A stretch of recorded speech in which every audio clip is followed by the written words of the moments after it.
Now let's move on to the gradient option. Go to gradient. Gradient.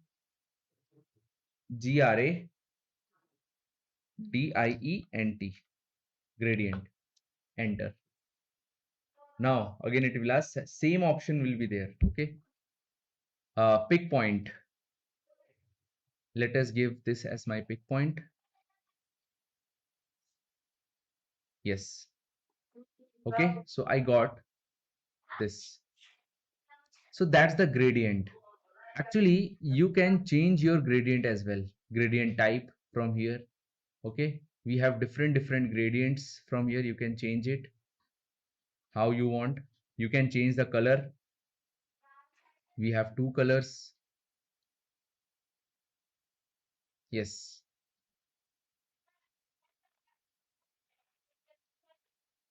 So that's the gradient. Okay. It is similar to hatch only. It is similar to hatch only. The only thing is that you can use two different colors for showing each and everything. So we have same transparency angle, anything. Centered is nothing but, suppose you want to take this as center. Yes, continue. Suppose you want to take this as center. So the center will be changed.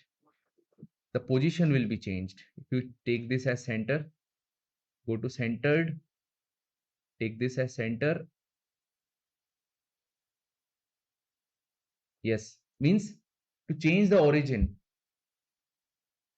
Okay, this is used. Now, actually centered, you can see again the origin is changed. Okay, suppose if I change my gradient here, if I keep the centered on, you can see the position is changing. The position is changing means origin is changing. You can see that. This is the centered. The color is centered means the origin of the gradient is changed. Let me select some more thing. Okay, this one I have selected. Okay, so if you keep the centered off, this dark color, that is red color, will not be at the center. Keep this on, that red color will be at the center. So like this. So this is how the origin is changing. Okay. Yes. Now after this, close it. Actually gradient option is there inside the hatch only. Okay. Now suppose you want to see the hatch as well as gradient. Now what you have to do, go left click on that gradient.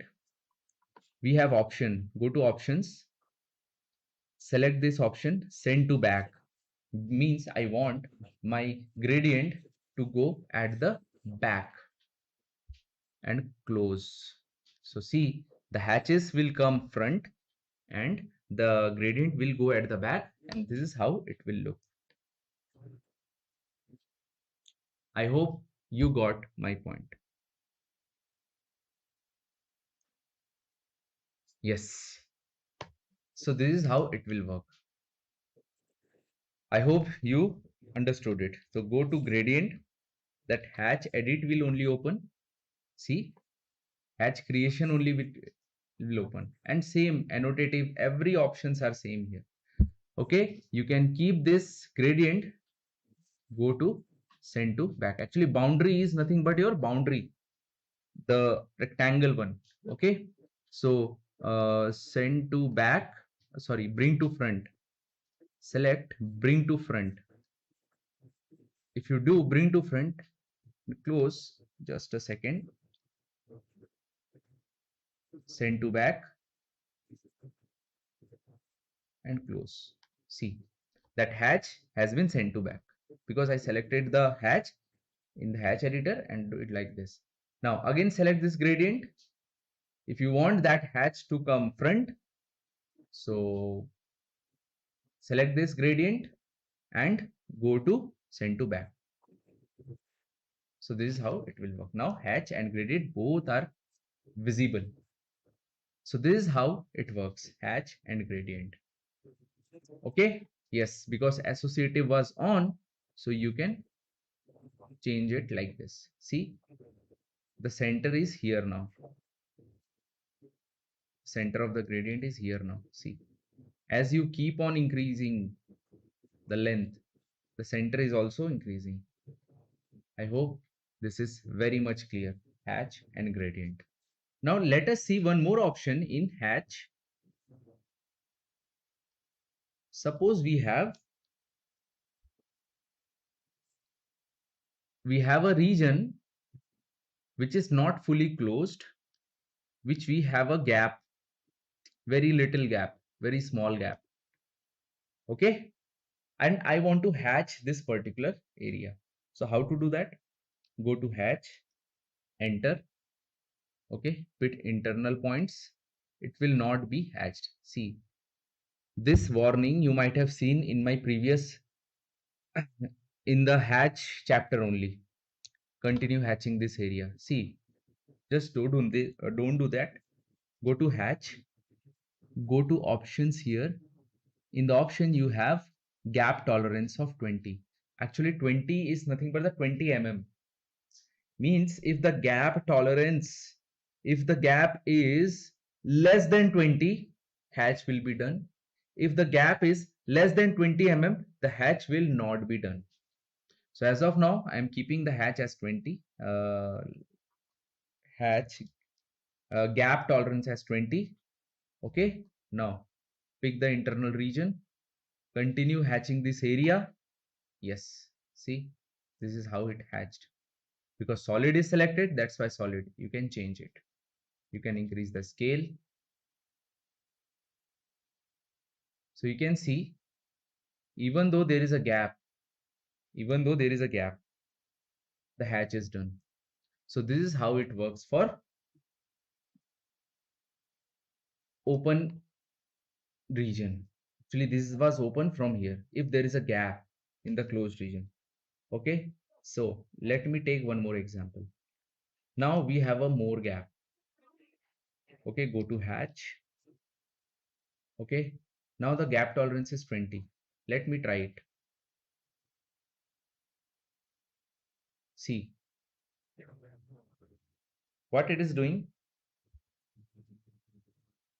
It is taking a nearby, because see here the gap is more than 20 and our gap tolerance is, here the gap tolerance is 20 and here the gap is more than 20. So what will happen? Pick points, pick this region, continue hatching this area. So it will take a nearby boundary and it will hatch it. See, and it will merge those two things. I hope you got my point. Suppose if I erase this, delete this one. Now let us try to hatch it. Pick points, select this. Now the closed boundary cannot be determined because here the gap tolerance is 20 and the gap is more than 20. So let us take the gap tolerance as 500. Now let us try.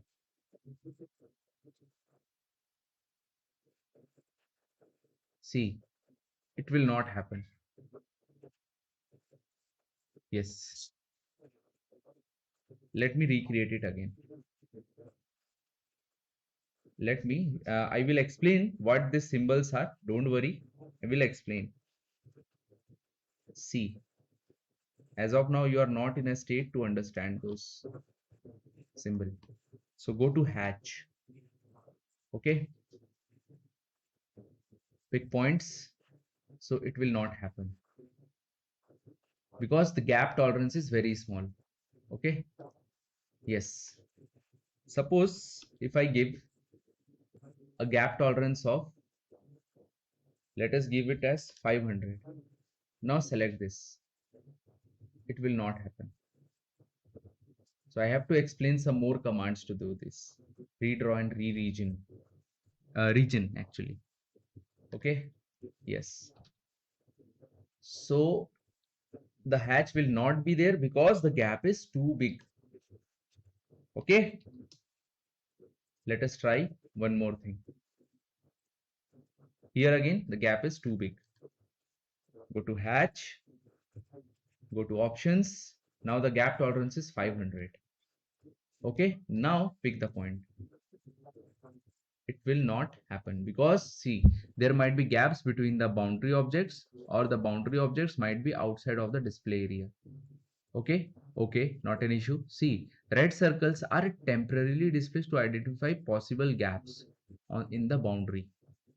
Okay, these circles can be removed with the redraw or region commands. So actually the thing is that here the gap is very big. Let us see how much the gap is. Let us see how much the gap is. Go to dim, dim, enter, select this, select this. So you can see the gap is 59.12. Even if I have kept the gap tolerance as 500, it is not working. And these two circles are nothing but showing the gap. Actually, generally, we don't create these gaps intentionally. Sometimes when we create very complicated drawings, okay, by mistake, some gap presents. So in that time, if we want to create hatch in that particular region where the gap is there, then we will use that gap tolerance. And the gap must be very small, but here the gap is very big. That's why the hatch is not happening. Suppose if you want to remove this particular red dots, red circles, these are showing the possible gap actually. This is nothing but your how you can remove region. Enter. See, this is removed. We have different uses of region. I will explain that. Don't worry. Okay. So go to hatch. See, now the gap tolerance is 500. So it will not happen because gaps are very big, even though the gap tolerance is 500. Okay. So go to region again so that this small circles, red circles will be removed. Okay. You have to maintain the gap. This gap must be very small. This gap must be very small. Okay, means you can say that if the gap is very big, okay, even though if the gap is very big, the gap tolerance will not work. Go to hatch again. If I select this, see, again it is showing like this. Okay, so go to gap tolerance, keep the gap tolerance as 20. Okay, yes, now try to hatch it. Yes, now it will happen. See, if the gap tolerance is 20 and if the gap is very small, it will happen. So this is how it works, gap tolerance. You have to manage it and think practically. Gap tolerance is only useful. Gap tolerance is only useful when the gap is very small. Okay, if the gap is very small. Okay, see here the gap is very small. Go to dim, select this, select this. See the gap is 5.3. Okay, the gap is 5.3. You can see that. So it's very small, which is less than 20, which was our gap tolerance. Gap tolerance was 20, right? Now you cannot change. You cannot change the gap tolerance. Okay. Yes. So this is how the gap tolerance in hatch works.